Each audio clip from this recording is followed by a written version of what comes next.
Hola, hola, bienvenidas, bienvenidos a un nuevo episodio de El Hecho Maldito, el podcast semanal de análisis de la actualidad política de la Argentina. Yo soy Juan Gentile, estoy junto a Poli Sabates, a Julián Jófele, a Mili Pioletti y grabamos un nuevo capítulo dentro de una semana más de un proceso de deterioro que podemos identificar por lo menos hace un mes y medio, a partir de las primeras derrotas parlamentarias de los 2/3 que empezó a sufrir el gobierno aproximadamente en el mes de julio.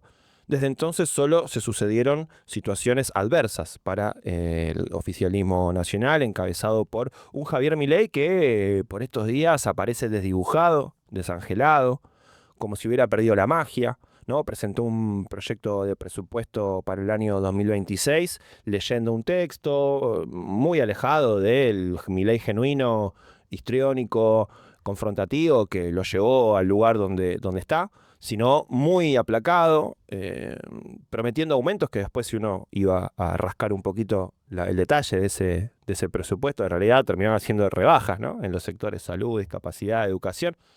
Una suerte de búsqueda de aplacar los ánimos, de mostrarse receptivo al mensaje de las urnas, que terminó no causando ningún efecto, o mejor, si causó algún efecto es la percepción de que el gobierno está como medio como bola sin manija, porque ni siquiera terminó de convencer tampoco ese Milei aplacado presentando el presupuesto, y además, después vino la derrota parlamentaria en la Cámara de Diputados con la insistencia con las leyes de emergencia pediátrica y de financiamiento universitario, con una movilización muy importante en la calle, con una transversalidad realmente grande, con todos los sectores que confluyeron en esa pelea, después de lo que fue el golpazo en las elecciones legislativas de la provincia de Buenos Aires, que ya comentamos la semana pasada. Bueno, ruidos también en la economía que se están agravando. Hoy puntualmente estamos grabando esto en una jornada donde volvió a subir el tipo de cambio, que ya superó el famoso techo de la banda, ¿no? El central ya está quemando reservas bueno, había dicho que lo iba a hacer solamente cuando tocara el piso de la banda. Bueno, ahora están quemando las reservas para sostener el techo, superando los 1.500 el tipo de cambio. El riesgo país llegó a los 1.400 pesos, los bonos argentinos cayendo en las bolsas de valores. Bueno, un escenario realmente de una fragilidad por donde se lo mire al gobierno nacional. Y la pregunta que sobrevuela en todas las conversaciones, ¿no? Lo conversábamos nosotros antes de empezar a grabar, que en todos nuestros grupos de amigos, en las reuniones que tuvimos en estos días, en sectores politizados, todo el mundo se está preguntando lo mismo. ¿Cómo se sostiene el gobierno de acá en adelante? En esta más de mitad de mandato que le queda todavía. ¿De dónde se agarra? ¿No? No pareciera estar teniendo algún lugar sólido desde donde impulsarse para ganar un poquito el control de la agenda, el control de la iniciativa política. Estamos viendo una debilidad que está en todos los flancos, en el flanco político, en el flanco económico, en el flanco electoral, y además tiene que afrontar un nuevo compromiso en las urnas en pocos días.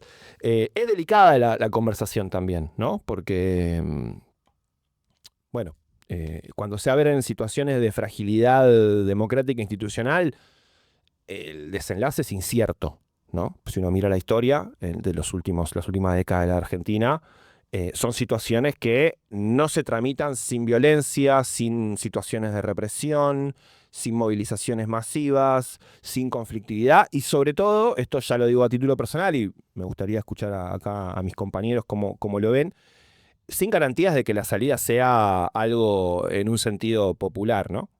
Digo, por supuesto que si un gobierno aplica un programa de ajuste, de represión, de endeudamiento, de entrega de soberanía y empieza a deteriorarse su legitimidad, es lógico que ese proceso toma su propia dinámica, ¿no? Y uno tampoco puede parar una bola de nieve, porque si la cosa va creciendo, va creciendo, va creciendo, y en un momento, bueno, es la propia lógica política que lo va llevando hacia un deterioro. Ahora, por supuesto, la pregunta, estamos en 2025, faltan 2 años y pico, la pregunta es esa, ¿qué va a pasar ahora, ¿no? De acá en adelante.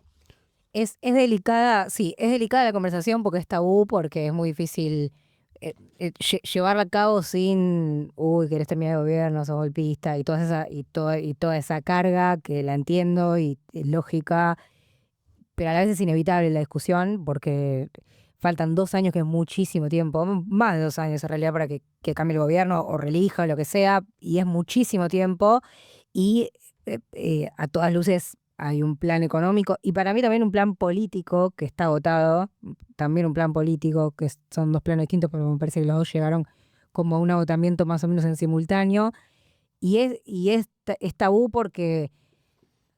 por eso, porque siempre que se habla de llega el gobierno o no llega, pareciera que estás planteando ojalá no llegue. Y yo creo que hay que como salir por arriba de eso y tratar de decir varias cosas. Primero, que un gobierno puede terminar sin irse como pasó para mí con Alberto Fernández.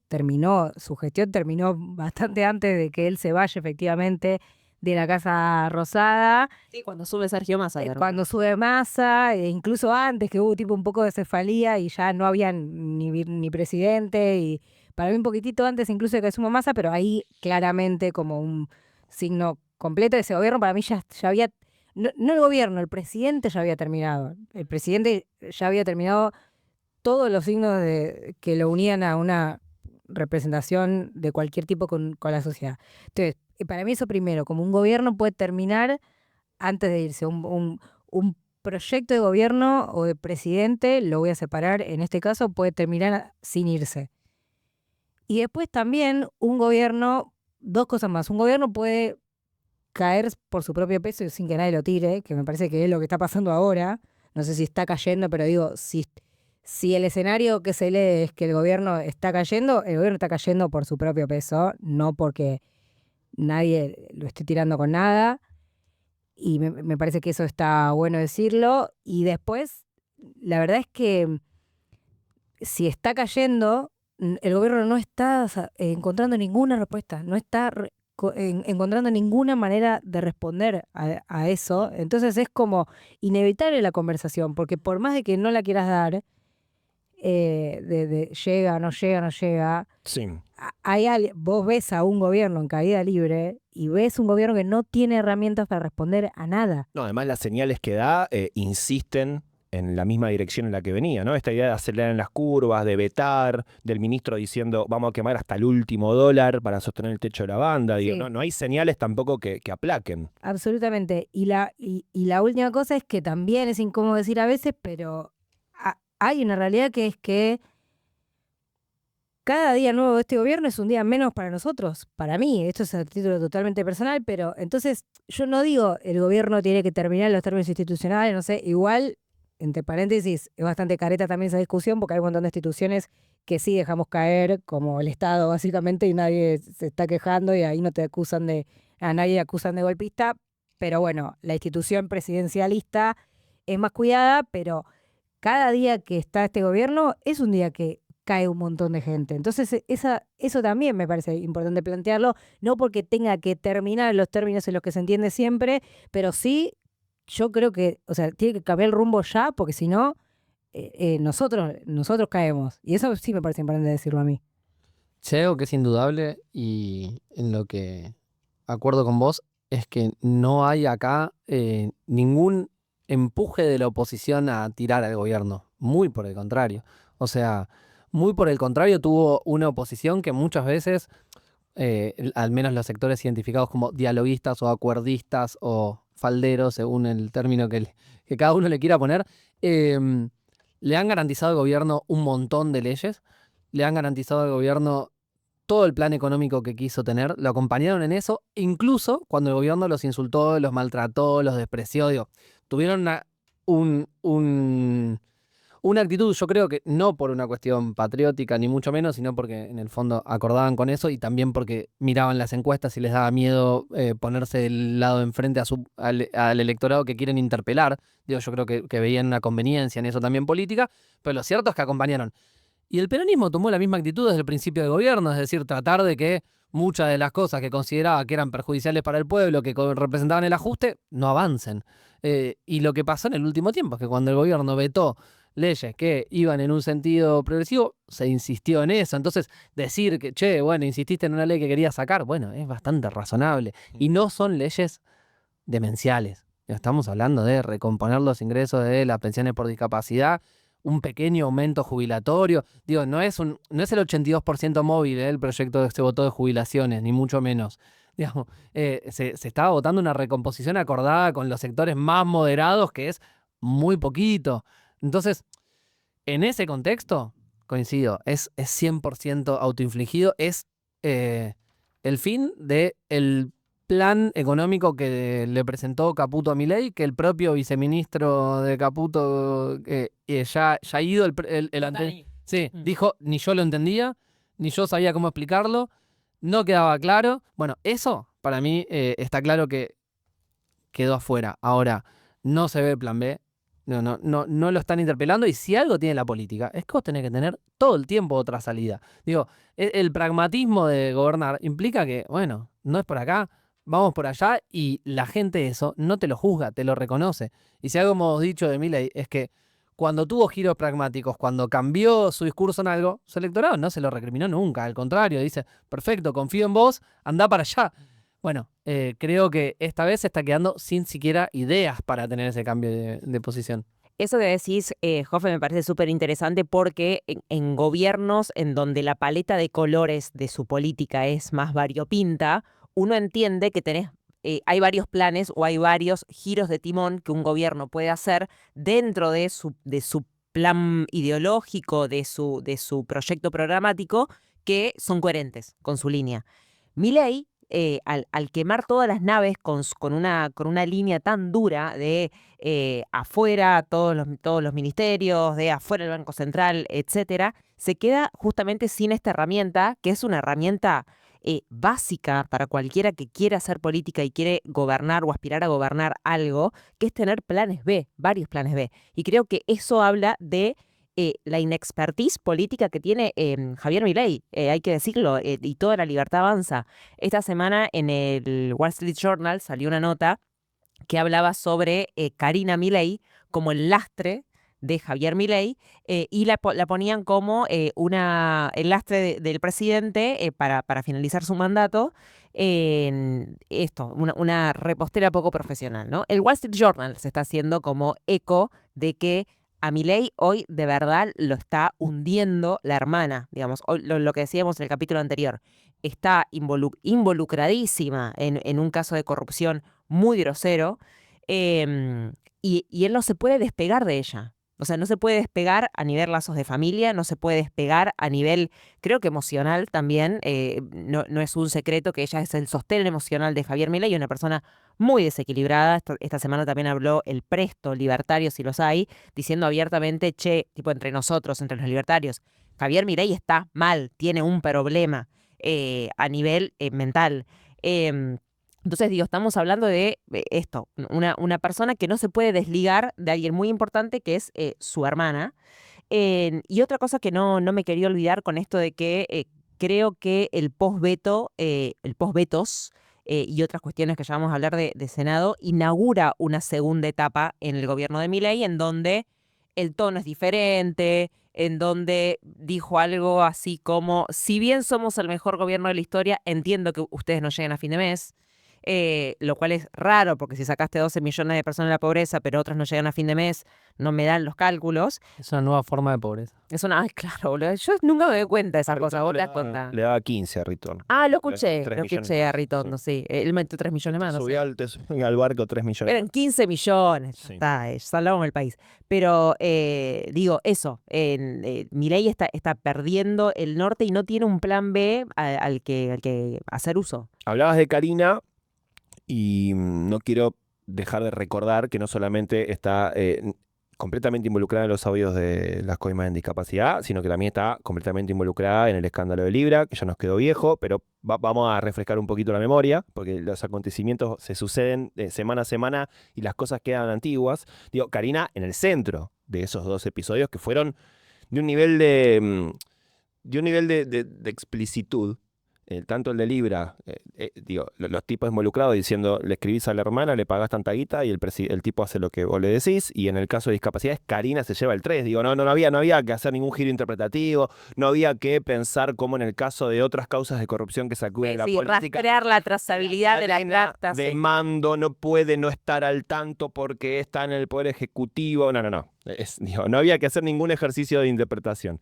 Eso por un lado. Después pienso en esto que ustedes hablaban de los vetos, el Congreso insistiendo con leyes que no le significan al presupuesto nacional, al ejercicio del gobierno, un bache en sus cuentas, sino que es apenas una partecita chica del presupuesto para darle un pequeño alivio a sectores que vienen sufriendo mucho. Digo, hay que ver qué pasa ahora con esto, ¿no? Si efectivamente el gobierno nacional, en cabeza del jefe de gabinete Guillermo Franco, que es quien tiene que reglamentar lo que el Congreso sanciona, si efectivamente lo hacen o no, o van y judicializan ahora. Porque esta dinámica, también estamos pensando en la fragilidad institucional y democrática en la que estamos, esta dinámica del Congreso sancionando leyes y el Ejecutivo diciendo no me importa, te la veto, y si me insistís, te la judicializo. Digo, estamos claramente en una situación de fragilidad absoluta del funcionamiento. Y ahora me siento medio de la coalición cívica, ¿no? Pero realmente, o sea, ¿cómo funciona el país si el Congreso te sanciona leyes y el Ejecutivo dice no me importa? Ahí la ley de discapacidad debería haber sido promulgada hace 10 días hábiles.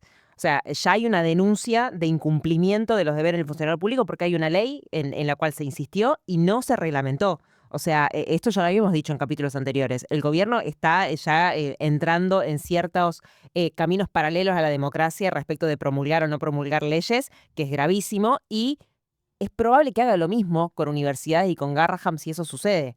No tiene miedo a no aplicar algo. O a no otorgar información pública, lo que hablábamos también la semana pasada, me acordaba de la ley Conan, que Milei dijo, no es información pública si me preguntan por mis perros, así que ustedes no me pueden preguntar por mis perros. Esta semana también, con un acceso a la información pública de Tolosa Paz, se confirmó que hay guita del Garrahan que se puso en un fondo de inversión para sostener el dólar. Y así están surgiendo un montón de datos de ese tipo, y en donde no hay defensa para hacer, porque están todos los dedos marcados. ¿Sabes qué poder del Estado no mencionamos mucho y está ahí muy tranqui? La justicia, pero particularmente la Corte Suprema, que en sus muy pocas intervenciones durante el gobierno Milei, lo que hizo fue ocuparse de que Cristina esté presa y no intervenir en esta forma de gobierno que eligió la presidencia respecto a los decretos. Particularmente el caso de la reforma laboral del DNU 70, que llegó a la Corte y que la Corte eligió nunca pronunciarse, en la idea de que, bueno, que lo resuelva la política. Lo cierto es que la política de alguna forma lo va resolviendo, pero que al Ejecutivo no le importa. Y ese límite, eventualmente, es el que le podría haber puesto la Corte Suprema hace bastante tiempo y elige no hacerlo, en una señal ya a esta altura llamativa de letargo, y que creo que además, si interviene ahora, bueno, ahora puede ser leído en un sentido de, bueno, listo, lo están tirando, cuando deberían haberlo hecho en el momento de encauzar las cuestiones, cuando políticamente había más margen, bueno, pero está ahí, digo, es un actor que no mencionamos mucho y que podría aparecer en cualquier momento con cuestiones como esta. Me agarro eso que decís, está bueno, lo de cuando políticamente había más margen. Ayer estaba, haciendo aire con Totó Ibáñez, y él decía algo que me quedé pensando, que lo quería traer, que es, vos podés tomar decisiones, podés hacer grandes cambios o movidas, jugadas políticas o económicas cuando te está yendo muy bien o te está yendo muy mal. Cuando estás en los primeros días de gracia o cuando, por ejemplo, en este momento de gobierno. Hablaba puntualmente, por ejemplo, de dolarizar, porque contaba Totó que se reactivó el grupo de WhatsApp de los dolarizadores, de los que tenían aquel primer proyecto de la campaña.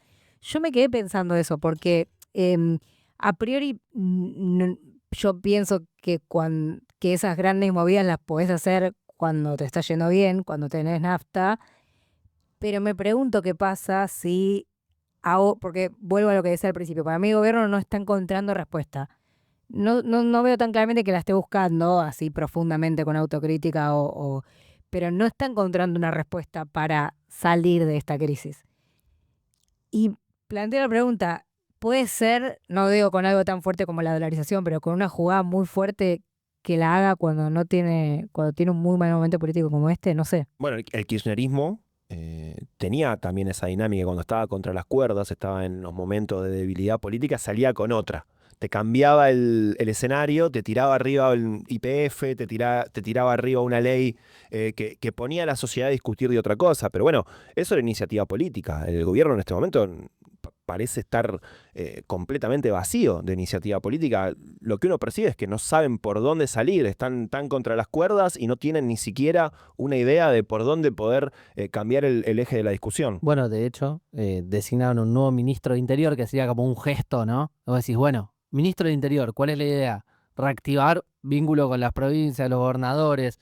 Lo ponen a Catalán justo antes de vetar, cuando lo que tendría que haber hecho eventualmente, si no, era vetarlo y después decir, bueno, y ahora vamos a comenzar un diálogo sin esto, o bueno, ponerlo, pero para negociar eso. Pero es rarísimo ponerlo y que de entrada pierda, que después en el Senado se termine rechazando. Digamos, es rara la actitud, Dios. La única iniciativa política. Pero yo no me se refiero entiende ni para qué. a una grosa, Sí, algo que cambie el No, escenario. está bien, pero si no está pudiendo ni con eso. No, entiendo, Pero pero así como no empiezan ni por alguito. yo lo traía porque yo no sé si coincido en que tiene margen en la mala para salir con alguna radicalidad. No sé. No, es que no lo está teniendo porque se agotó el crédito. Con la barrita de capital político pareciera que está ya llegando al rojo sin siquiera haber llegado a la mitad del mandato. Eso es llamativo, la verdad. Es llamativo. No, es cierto lo que decís, Polío. Cualquier gobierno con expertise política tendría un plan B y sabría que tiene un abanico de medidas que tomar, planes platitas a los que hacer uso, qué sé yo, bla, bla, bla. Este gobierno no los tiene porque primero prometió muchísimo, se tuvo que bajar de un montón de esas promesas, incluida la dolarización, incluida la quema del Banco Central, digo, y hoy realmente no hay movida grande que pueda hacer porque no tiene nada que prometer. Primero porque no tiene dólares con los cuales hacerlo. Toto Caputo esta semana en carajo dijo, vamos a quemar hasta el último dólar para mantener la flotación en la banda, no para ninguna otra cosa. O sea, si no vas a usarlo para nada más, no hay medida que puedas tomar. Y leí el otro día a alguien que decía como que el gobierno está mucho más preocupado en armar una épica de su derrota, de su caída, de ustedes son unos golpistas. Amo porque llama golpistas a cosas concretas de la democracia, como hacer uso del Congreso, tipo, eso es golpista. Sí. De eso, está mucho más ocupado en armar una épica de la derrota que en hacer un manotazo de timón. Sí. O sea, yo lo que veo es eso, están ocupados en decir, nos quieren bajar, esto es movida. Ahora no solo es el kirchnerismo, sino es algo que Milei puso sobre la mesa esta semana, un nuevo concepto que es el partido del Estado. El partido del Estado son todos. Los K, los anti-K, los que eran héroes de las jubilaciones antes y ahora no me votaron, los ex gobernadores amigables, ahora son todos partido del Estado, ya no sabe a quién meter en una bolsa de enemigos. Y es muy difícil que vos puedas continuar con cierta gobernabilidad si seguís metiendo enemigos en tu bolsa de enemigos. O sea, ya quién queda afuera. Nadie, digamos. Y si el partido del Estado somos todos, no sé quién está de tu lado. En las votaciones salieron con muy pocos votos manteniendo Sí. las leyes de Milei. Es tremendo. O sea, bueno, puedes tener 60 votos en diputados, 9 votos en Senado. Estás solo, amigo. Sí. O sea, eso es grave. Ahora desgranemos un poquito eso porque hubo escenas para comentar ahí en la Cámara de Diputados. Los en el Beleque, pero penatos. hay como una situación de a los botes, ¿no? Que lo ves en vivo, lo ves a los penatos, a las puteadas con Ritondo, con Fernando Iglesias, con Finocchiaro. Cecilia Moró corriendo para iniciar la sesión. Sí. Hermoso. Bueno, y esto también quedó, es por ahí para los que somos medio nerds del Poder Legislativo, pero el cierre de la sesión fue una cosa que huyeron como rata por tirante. Hicieron una maniobra, moción de orden para cortar el temario, que además venía con más temas que iban a ser adversos para el gobierno. El presidente se levanta todo el bloque oficialista, se van a su casa y el presidente, bueno, no hay más quórum, chau, nos vamos.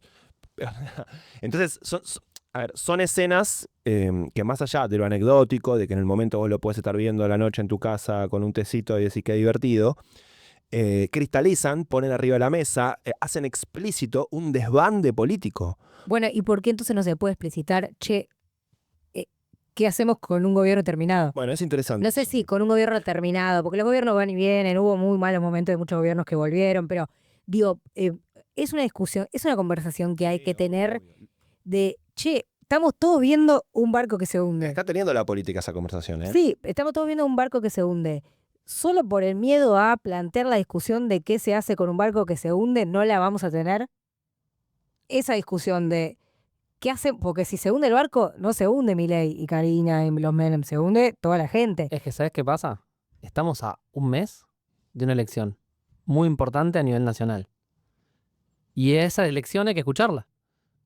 Hay que ver qué dice la gente ese día. Porque si en el contexto del barco se hunde, en el contexto de que todos estamos discutiendo esto, el gobierno saca un muy buen resultado, bueno, es algo que evidentemente ciertos sectores de la política, más allá de los mercados, indudablemente, lo van a escuchar. Sí, pero igual se está hundiendo. Igual se va a hundir. Aunque gane las elecciones, igual se va a hundir. Pero no es lo mismo. No es lo mismo, No es pero lo mismo, no es lo mismo. que eso pase, que el plan económico se caiga con apoyo popular. Con la gente adentro.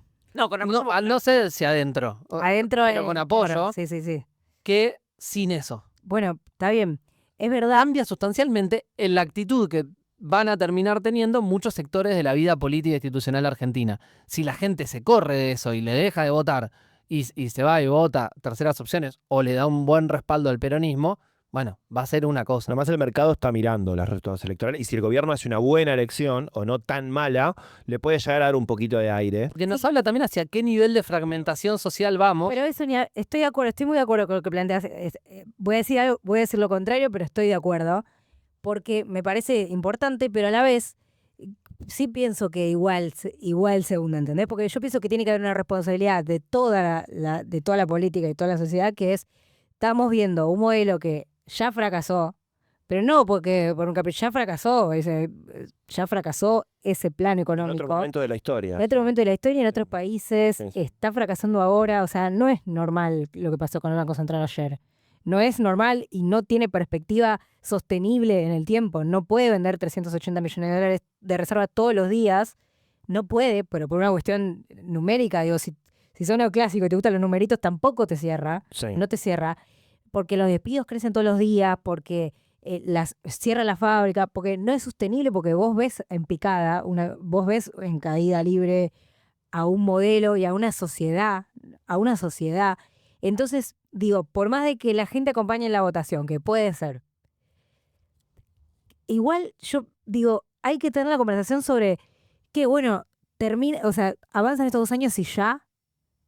No sé cuál es no es que estoy diciendo, bueno, no, listo, que se vaya, porque para mí tampoco las soluciones que venga Villarreal me parecería que haría un pésimo gobierno, o sea, no me parece para nada que sería la solución a nada, para nada. Para mí el problema es el modelo económico y el modelo político, pero o sea, yo siento que no podemos como esperar 2 años. Y a la vez, por otro lado, siento, bueno, vos ganaste las elecciones, te presentaste, le debes 1 millón de euquitas al fondo, te quedas hasta el último día y solucionás esto. A la vez, un costado mío piensa eso, como, hacete cargo de lo que hiciste, caputo, te quedás hasta el último día y resolvés el tema de deuda. Un costado mío piensa eso, pero otro costado mío dice, ¿y qué? ¿Si nos matamos, nos matamos? No. No me gusta ese video, nunca me gustó a mí ese video. Si nos matamos, nos matamos. No nos matemos. No, yo estoy de acuerdo con que nosotros tuvimos todo este tiempo, desde que ganó Milei las elecciones. Creo que incluso es algo una discusión que se fue filtrando en este podcast en más de una oportunidad. Siempre la idea de que tarde o temprano termina mal, ¿no? Los experimentos neoliberales, los modelos de exclusión, los modelos de ajuste, por lo menos uno lo que tiene para poder hacerse una idea de hacia dónde vamos es lo que pasó en la historia, lo que pasó en los distintos modelos anteriores. Bueno, todos los experimentos neoliberales en la Argentina terminaron mal, terminaron con represión, con quilombo en la calle, con más desocupación, con menos salud, con todo lo que ya sabemos, que es lo que se está acelerando en los últimos tiempos, en los últimos meses, y vemos que la sociedad, por suerte, y la verdad es que acá tenemos que rescatar lo que fue la reacción de la sociedad el otro día en la calle, en todo el país, porque lo que vimos en la ciudad de Buenos Aires fue solamente un ejemplo. Fue muy masiva acá, pero fue muy masiva en todo el país, porque no fue solamente por las universidades, sino fue por la salud, fue por los jubilados, fue por todos los sectores que vienen siendo agredidos por el gobierno y que ya están ingresando en una situación de hartazgo, de hartazgo con la falta de respuestas. Que quizás ya se les pasó ese morbito, ese placer de ver al tipo medio loco que grita y que putea y demás, y que bueno, ya en un punto, bueno, loco, ya está. O sea, si voy a vivir como el culo, que vos seas un tipo histriónico, no, a mí no me resuelve los problemas del día a día. Coincido en que sí, termina mal. Ahora, ese mal puede ser a término, puede ser como decías vos de Alberto. Bueno, Alberto tuvo un último año que fue medio una transición, como que bueno, es llegar hacia la elecciones y de alguna manera, bueno, eso no se corta el ciclo democrático, el traspaso de mando. Otra forma puede ser anticipada. Decías Villarroel, bueno, yo pienso que si renuncia el presidente, debería irse la fórmula presidencial. Sería muy polémico que asuma una persona como Victoria Villarroel, que es, bueno, defensora de genocida, digamos, en la Argentina. Me parece que no hay condiciones para que una persona como ella sea quien unifique en un escenario donde pueda el presidente correrse de su responsabilidad de forma voluntaria o presionado por el contexto. Y así como digo esto, digo, bueno, la Constitución prevé mecanismos, ¿no?, para esos escenarios. No es que estamos imaginando un escenario de ciencia ficción. Hay mecanismos, hay una sucesión presidencial, hay cámaras, hay sectores de la política que de alguna manera pueden llegar a representar algo más amplio, algo de mayor consenso. Digo, creo que la democracia argentina tiene los anticuerpos construidos en estos 41, 42 años de democracia para poder reaccionar ante la caída precipitada de un globo de ensayo medio pedorro como el que vivimos en estos 2 años, que bueno, que por falencias del propio sistema democrático terminó siendo lo que suscitó el apoyo de la población, pero que está mostrando que por detrás del cartoncito pintado con crayón no hay nada. Porque también los sectores del poder, del establishment, le están corriendo el banquito, le están diciendo...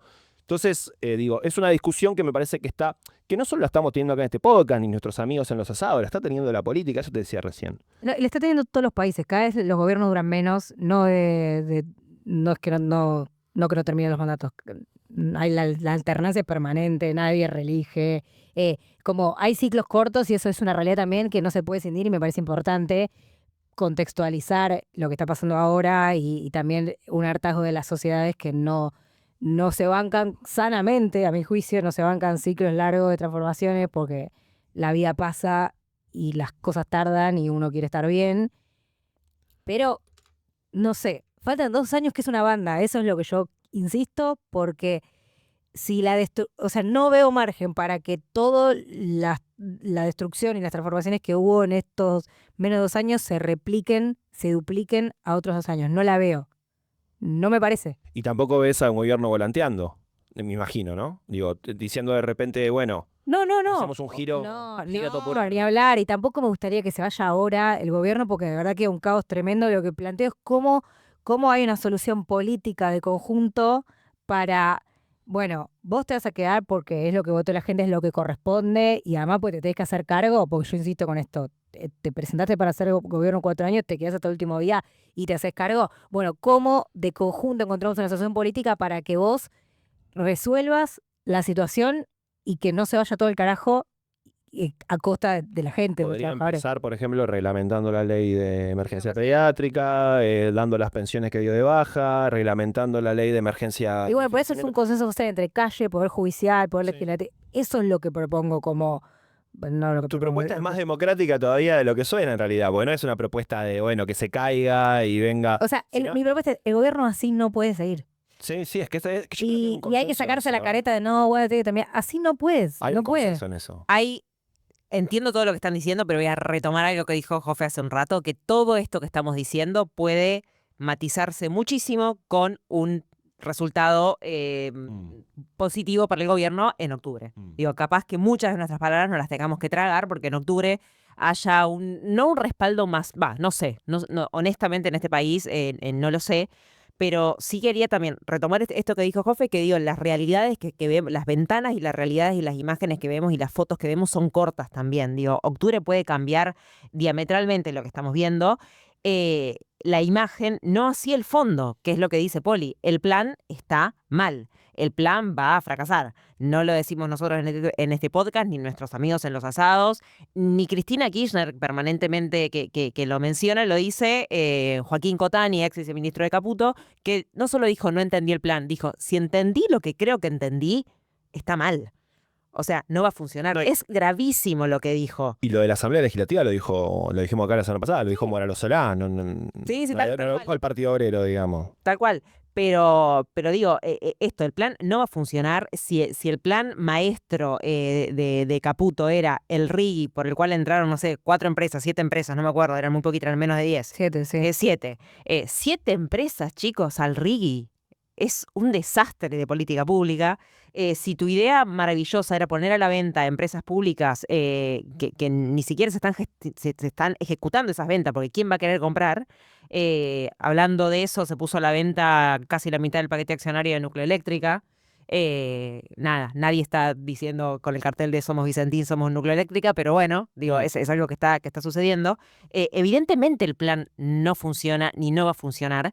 Y me parece también interesante pensarlo en los términos que lo planteabas por el principio, ¿no? De escindir el Poder Ejecutivo de la figura presidencial.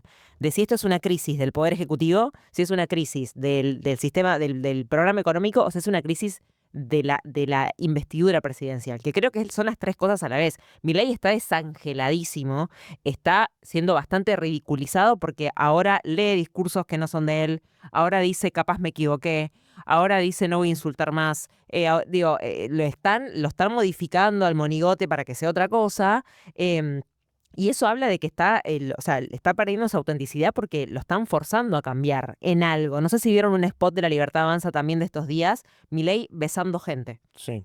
Besando niños que lloraban, señoras grandes, etcétera. Digo, eso no se veía antes. O sea, la bajada fue, Milei, sacate una foto con gente y dejá de estar solo con 5 camperas de cuero en tu gran mesa política, porque eso no es un mensaje para nadie. Digo, lo que pasó posterior de los vetos incluso fue bastante paradigmático.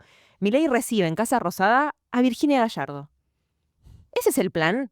Bueno, es candidata. Sí, amigo, pero es Virginia Gallardo. Bueno, y él era Javier Milei. Iba a romper piñatas en Y Canal de la Ciudad. afuera estaba el mago sin dientes esperando que lo dejen entrar, ¿entendés? Esa es la respuesta a una crisis del círculo rojo del mercado internacional. Es la respuesta de Milei. Es la respuesta de Milei, por supuesto. Yo pienso que este personaje tan particular, en estos contextos está tomando algunas decisiones, como vos decís, muy parecidas a la política que dijo venir a combatir, Tradicional. que no le funcionan, que no le funcionaron. Digo, el acto de cierre de campaña en provincia de Buenos Aires, la idea de volver a apostar a cierto aparato, la idea del partido a cargo de Karina, este spot de campaña, como que en la mala busca imitar las cosas que él no necesitaba, las cosas que nos hicieron a nosotros repensar todas las formas de hacer política, discutir qué era lo que se venía en el futuro, etcétera. Bueno, se agarra de eso. No creo que sea tampoco una salvación. No lo veo como un camino muy exitoso. Por otro lado, dediquémosle unos minutitos al estado en el cual se encuentra la principal fuerza de la oposición en la Argentina, que hoy es Fuerza Patria, que incluye a todos los sectores del peronismo de la Argentina y de otras fuerzas no peronistas. Estamos también viendo los primeros pasos del lanzamiento de la campaña de la lista de Fuerza Patria en la provincia de Buenos Aires, con Jorge Tayana encabezando esa boleta. Lo comentamos acá cuando apareció el nombre de Tayana. ¿Te acordás, Poli, que teníamos, antes de que se cierren las listas, teníamos la idea de que aparecía ese nombre, lo habían sugerido? Bueno, finalmente fue un nombre de consenso. Y está saliendo, me parece, Fuerza Patria, por supuesto, sin esconder las tensiones que venimos comentando, que aparecieron ya en los últimos tiempos, las discusiones entre el sector de Axel, el sector de Cristina. Esas son tensiones que efectivamente están y van a seguir estando, pero sí parece haber una lectura de, bueno, priorizar la unidad, priorizar el frente. Justo hoy, antes de venir para acá, vi el spot que lanzó Fuerza Patria en la provincia, con protagonismo de Tayana y de los principales dirigentes de la fuerza. Aparece Grabois, aparece Axel, aparece Cristina, aparece Massa. Los 4 aparecen en un lugar claro, protagónico, eh, y ninguno por sobre el otro. El único que está de principio a fin es Tayana. De hecho, termina con Tayana mirando el horizonte, así, Amo. desde un piso alto. Ayer estuve en el acto en el lanzamiento de la campaña, entiendo que fue en Lomas, en un teatro que estuvieron Tayana y Grabois. Sí. Gran acto en términos de masividad, de cuerpo y volumen político. Paréntesis, la ley de paridad, o sea, la segunda de la lista de Jimena López, bien, gracias, ¿no? Digo, también para pensar un poco esa ley, ¿En qué? cómo fue, cómo le... Y Bien, digo, no está en ningún acto, no está en ninguna... Que no estaba ayer. No está en nada, no está en nada, la verdad. Pero bueno, cierro ese paréntesis, pero me parece importante algún día pensar en los términos de cómo esa ley se hace realidad. Claro, pues una cosa es poner una Sí. en la lista y después que eso... Pero bueno, el acto estaba Tayana Grabois y Tayana muy fino en la discusión, o sea, lo escuché muy bien. No sé si es lo que la gente quiere escuchar, pero con una muy buena línea de geopolítica, de recursos naturales, incluso de la discusión sobre el mundo del trabajo. Buena No sé si- asistencia, el acto.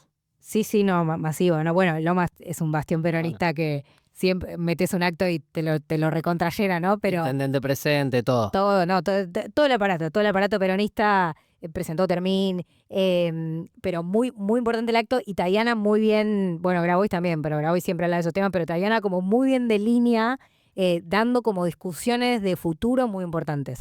No sé después, eso sí, no sé si la gente está con el humor de escuchar a Tayana hablando de recursos naturales, pero es un candidato que está presentando esas ideas y que yo lo veo como bien armada, por lo menos a esa parte de la lista, en los primeros lugares de la lista, dando las discusiones del futuro. Sí, no, además claramente, a ver, ayer, en estos días, después de la insistencia del Congreso con la ley de financiamiento universitario, lo que subía a la cuenta oficial de Tayana era él pogueando con gente en la calle, festejando que el Congreso, bueno, es claramente lo opuesto, lo diametralmente opuesto a lo que representa Espert, que es el principal candidato de la Libertad Avanza en la provincia de Buenos Aires, un diputado, por supuesto, violento, agresivo, que propone matar y que incluso es el presidente de la Comisión de Presupuesto de la Cámara de Diputados, y que está cerrada. A ver, esto... Y va a estar cerrada. Y va a seguir todo cerrado. A ver, por presupuesto en la Cámara de Diputados pasan todos los proyectos con relevancia... Todo se gira a presupuesto. Claro, con relevancia política, todo pasa por ahí. Y si la comisión está cerrada, no sale nada de ahí. De hecho, lo que pudimos ver en los últimos tiempos en la Cámara de Diputados es que insiste con mayorías especiales. Obliga a las comisiones, emplaza a las comisiones, que es el mecanismo que tiene para obligar a que las cosas avancen, porque presupuesto Espert la mantiene cerrada. Bueno, lo de Tayana, el presupuesto es algo diametralmente opuesto. El peronismo tiene, por supuesto, la obligación de hacer una buena elección. Como decía Jofe, es una elección en todo el país, no solamente...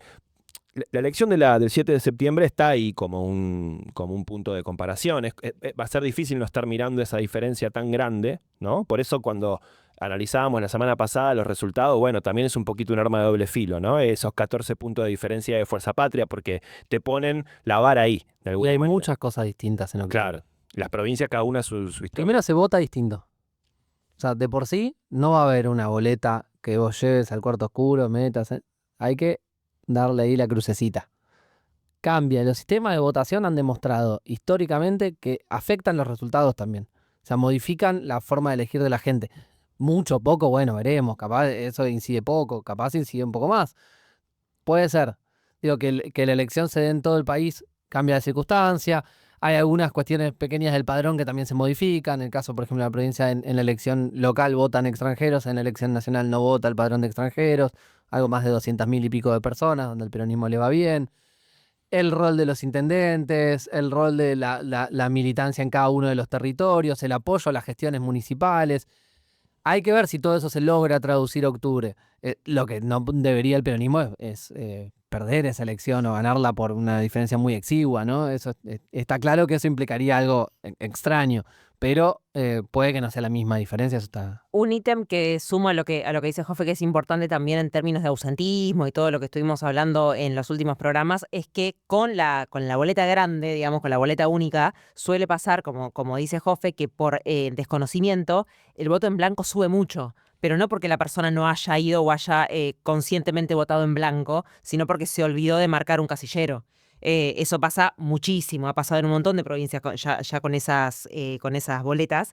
Particularmente, perdón, te interrumpo, pues de eso. En la Ciudad de Buenos Aires hay que hacer 2 cruces, pues vota diputados y senadores. Claro. Entonces puede ser que alguien vaya y vote solamente en la categoría diputados, por caso, y esté votando en blanco a senadores. En provincia no debería pasar eso, porque al menos una cruz en algún lado tendrías que hacer. Pero bueno, puede pasar, y eso es bastante confuso en términos de después evaluar qué tal salió la votación, porque puede haber un número de votos en blanco que usted uno diga de qué, puede pasar por una cuestión más logística. Me subo a una esperanza que estuve pensando en estas semanas, que es una votación legislativa, es una votación de medio término que usualmente uno le da menos importancia o no tiene tanta épica y tanto punch como una votación de gobernador, y ni hablar de una votación de presidente. Pero creo que luego de estos 2 años de Javier Milei hay algún tipo de conciencia en muchos sectores de la sociedad, incluso refractarios al peronismo y al progresismo, de que el Congreso importa, digamos, de que el voto de una u otra persona que vos metas a una banca importa, que puede cambiar el futuro de tu vida, que puede cambiar la realidad de la salud de un hijo o hija con discapacidad, que puede cambiar el futuro de las universidades. Digo, creo que hay espero, y es mi esperanza, que haya una... no buscada forma de educación cívica en este país, que es el Congreso tiene este rol, y si vos votás a estas personas en el Congreso te van a defender. En un momento de una avanzada muy grande en contra del Congreso, de que son ratas, de que esto, de que lo otro, no ha ayudado muchas veces por la cantidad de veces que se han subido los salarios de los legisladores, hay que decirlo, digo, también hay prácticas de la casta que continúan, pero creo que por un lado mi esperanza es que hay una conciencia más grande de que lo legislativo importa y puede poner frenos claros al gobierno, puede revertir vetos y demás, y creo que también el peronismo tiene la oportunidad de retomar a los caídos y retomar al malestar social, que hoy es el protagonista de la Argentina. No hay un actor político protagonista de la Argentina. Hoy el malestar es el protagonista. Eso, alrededor de lo cual gira todo, ¿no? Sí. Y creo que tiene la posibilidad de salir del lugar de víctima y transformarse en sujeto político que reclama, ¿no? Que pide, que tiene una propuesta, digamos. No solo son víctimas y caídos, sino que son sujetos políticos. De hecho, en las marchas de jubilados, los jubilados no quieren ser vistos como víctimas. Muchos tienen como una tradición medio setentista. Es como, mirá, yo no soy una víctima de este gobierno, o sea, yo tengo derechos míos que defender. Si yo voy y me pegan, ok, pero yo voy para adelante, digamos, y creo que hay algo de eso, de lo que está sucediendo en este momento en la Argentina, para retomar. Mira, eso del malestar lo toma todo, coincido que es el clima de época que venimos viviendo en los últimos tiempos, creo que tuvo mucho que ver la pandemia, el fracaso del gobierno del Frente de Todos, que había generado tanta esperanza, y la victoria de Javier Milei también, con un discurso tan agresivo, tan violento, generó toda esa situación, ¿no? De bueno, no hay futuro, estamos muertos, ¿no?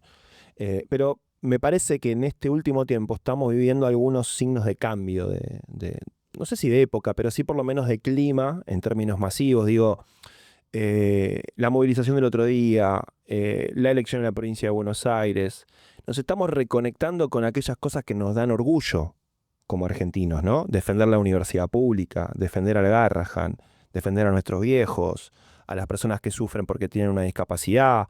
Digo, el Estado que va, es esa tradición del Estado argentino que ayuda a aquellos que tienen condiciones desfavorables, que no tienen oportunidades quizás de su origen, en el lugar en el que nacieron, y pueden estudiar en una universidad pública y ser la primera generación de profesionales de su familia, que pueden desarrollar en su provincia, cerca, tienen una universidad nacional que es gratuita, que no le van a preguntar ni cómo se llaman, ni de qué familia vienen, ni si tienen o no tienen plata, ni en qué barrio viven, ni en qué país nacieron, ni siquiera vamos a decir, se lo van a preguntar para anotarte nada. Sí, eso se lo preguntan. Todo docente te lo va a preguntar, pero quiero decir, eso no va a ser condición para que vos no puedas estudiar y ser arquitecto, ser médico, ser psicólogo, ser lo que tengas ganas de ser, porque la Argentina tiene esa tradición. Me parece que nos estamos reconectando un poco también con eso, Sí, con lo que nos da orgullo. y no solo médicos, psicólogos y arquitectos, sino que vos decías antes, las movilizaciones fueron en todo el país. La UBA obviamente es la universidad insignia y hay una defensa nacional de eso, pero hay algo importante que es que en cada universidad de cada provincia hay una currícula distinta con carreras específicas vinculadas a esos territorios. Y eso es fundamental porque, por ejemplo, Es política productiva. exacto, o sea, no es no es el mismo listado de carreras que hay en Chubut que el que hay en la Universidad de Salta, y eso es importante porque habla de industrias locales, de o sea, de recursos estratégicos. Entonces, me parece importante recordar que la defensa es a la universidad nacional, al todo el sistema universitario nacional, no solamente a quizás la Universidad de Buenos Aires, sino a la universidad como proyecto de país y como proyecto productivo, porque la cantidad de carreras específicas que hay en las distintas universidades nacionales es básicamente, muestra la riqueza de este país en términos de recursos, en términos estratégicos, en términos de industrias, y eso creo que es lo que está en defensa, creo que eso es la defensa más importante, Sí. además de obviamente el derecho a la Sí, el educación. proyecto personal de cada uno. Exacto, como hay un proyecto de país pensado desde el Consejo Universitario Nacional, hay un proyecto de país pensado en las currículas, en las carreras, de cómo se destruyen las carreras en cada lugar del país, y eso es como un proyecto federal que me parece que me parece que se habla poco quizás de eso, pero es el proyecto de país también lo que se está defendiendo por la universidad. Sí, además eso nos distingue en la región, Sí. en el mundo. Somos uno de los países de mayor extensión territorial del mundo y tenemos un desarrollo, un despliegue de educación pública, de salud pública, que, que va de punta a punta de nuestro país. Casi que no hay un lugar donde no tengas una universidad o un hospital a una distancia entre corta y mediana en todo nuestro país, salvo lugares muy puntuales. Entonces creo que, bueno, eso como una de las cosas que nos generan orgullo, gana de defender y de mirar para adelante y de dejar de autoflagelarnos, ¿no? De sentir que somos una mierda, que muchas veces un poco es lo que se busca imponer desde la derecha política, desde los sectores hegemónicos de los medios de comunicación, desde también los sectores del establishment económico. Bueno, que Argentina no vale la pena, ¿no? Que es un lugar donde todos nos cagamos unos a otros, como que es...